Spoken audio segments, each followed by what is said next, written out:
Right then, the braking miles on the VXR are done, so it's time for the final oil change. And I've got a few little tweaks that I might be fitting while the car's in the air. To help with cooling on track, got brake cooling ducts from Sprogly Motorsport, and some thermal wrap for the downpipe. So I'm going to shuffle the car over on the drive, get the quick jack under it, get it lifted up, get the wheels off, and let's get to work.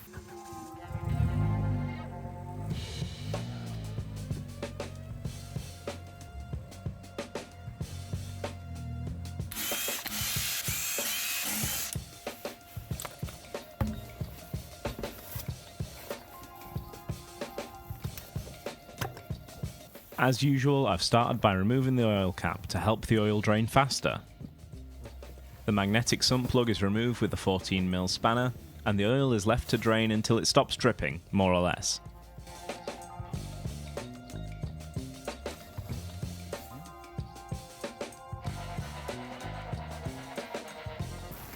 Little to no metal on the magnetic drain plug this time around. Since this engine has just been rebuilt and forged, it's common to find small metal shavings in the oil for the first couple of oil changes, but it looks like we're fine now. With the sump plug refitted, I'm removing the oil filter using a pair of filter pliers so that it can be replaced with a new one for hopefully the last time for a while, since I've now changed the oil 3 times in just over a month.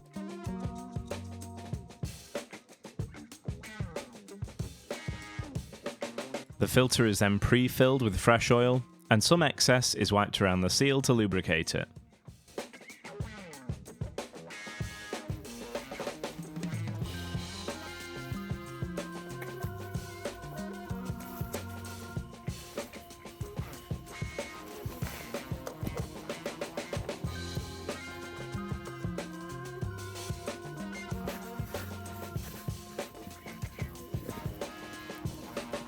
And now we can fill it up with 5W40 SimPower fully synthetic oil from Valvoline, and hopefully not have to do this again for another 6 months.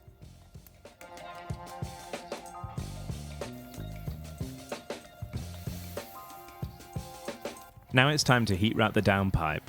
I've noticed in the past that after a hard drive, everything in the engine bay is hot to the touch, even the intake, and a lot of that heat is radiating off the massive downpipe.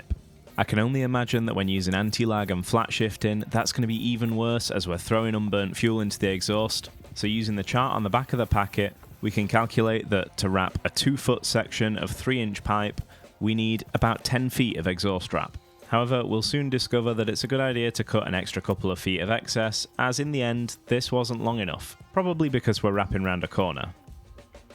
I started wrapping from the top, a couple of inches away from the V-band so that we don't get in the way of that sealing in future. Then I secured the first couple of loops of wrap with a stainless steel zip tie, and wrapped the rest of the downpipe as tight as I can with a 1/4 inch of overlap according to the instructions.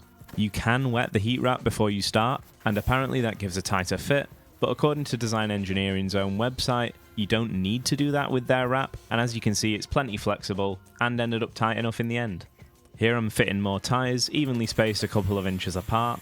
You then want to remove the tails with a Dremel or tin snips, and with a solid pair of needle nose pliers you want to grab the tail and twist it, which will pull the zip tie super tight so that the wrap can't move, which is almost impossible to do with these zip ties by hand. I repeated that a couple of more times, and the final product looks pretty good.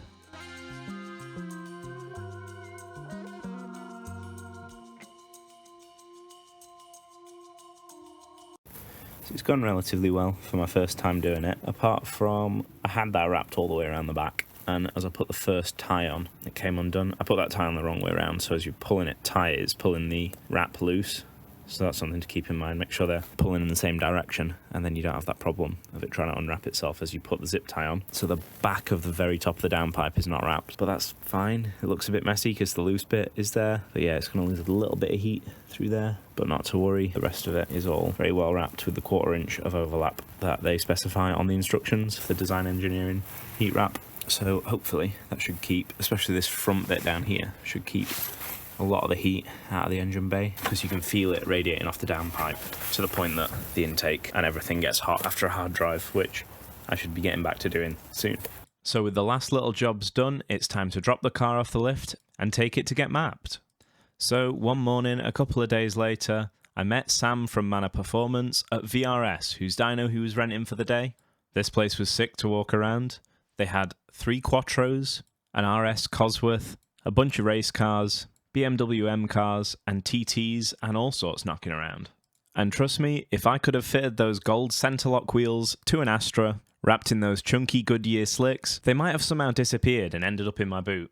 But anyway, the Astra VXR got strapped to the dyno, fans were set up to blow cold air through the radiator and to the intake, Sam hooked up his laptop and put on a pair of deck cans ready to start tuning, but just as quickly as the rollers got up to speed, he had to stop.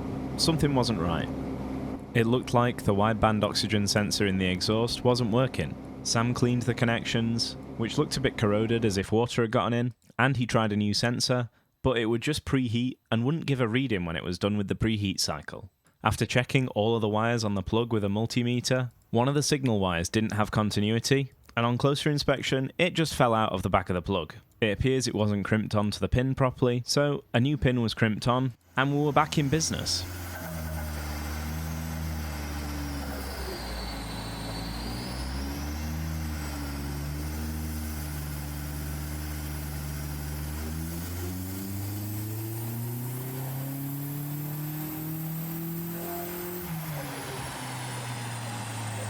I was clearly quite happy that all of that was out of the way and we got our first pull in. So now it's time for some proper power runs.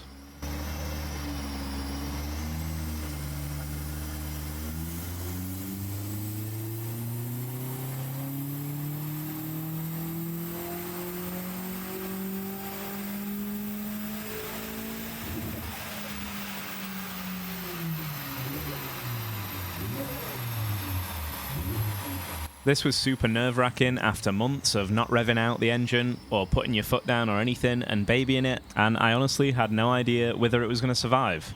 It's going to take a while to build up that trust again when a few months ago the car dropped all of its oil and blew the engine up completely unexpectedly, but so far it's looking good.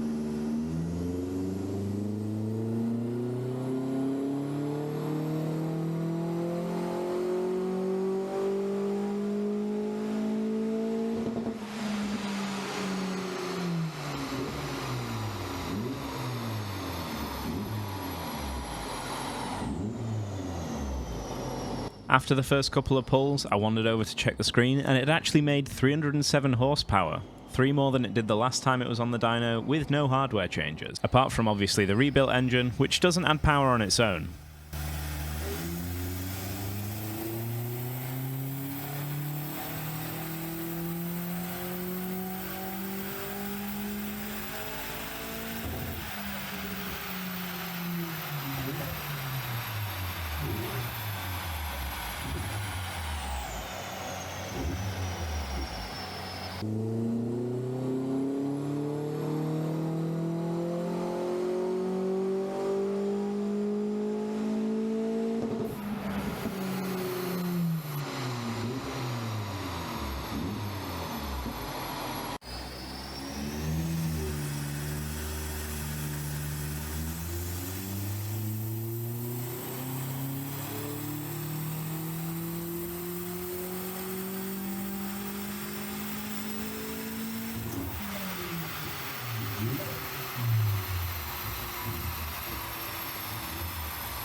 Now that is a spicy limiter.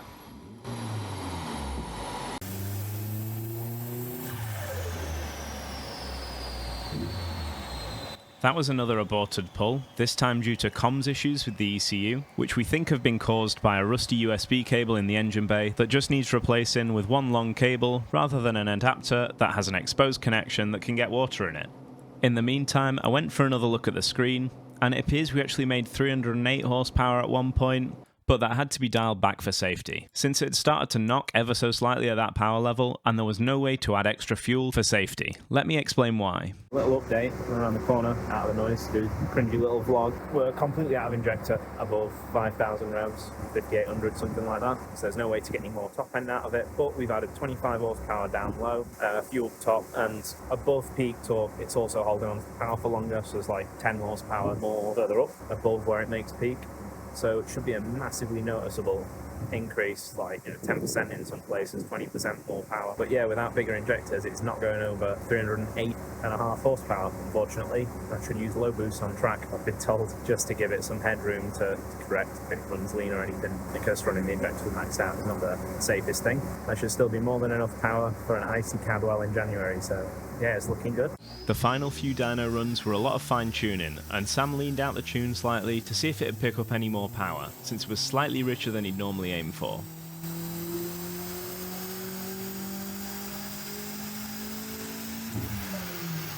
It made a bit of a difference, but you can only go so much leaner when EGTs are already nearly 800 degrees C at the end of a pull.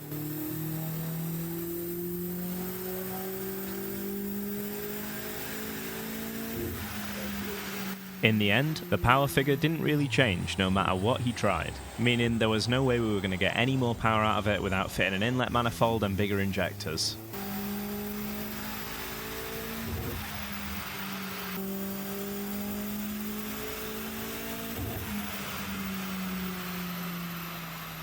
So, in the end, as you can see on this before and after comparison, the peak figures are about the same as the last time the VXR was on the dyno.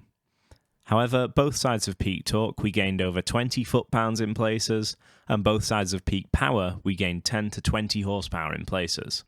So the area under the graph is going to be much larger, meaning the car is quicker despite not gaining peak power. The point of the mapping session was to check that the tune is right for the new engine and make sure it's safe on track.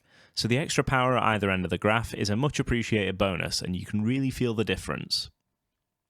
That's all I have for this video though. If you liked the video, hit the like button, subscribe, and leave a comment for the algorithm. Maybe let me know if you'd like to see a POV drive of the car now it's tuned. That's something I've definitely been considering doing, I just don't know if anyone will watch it. As always, thanks for watching, and I'll see you in the next one.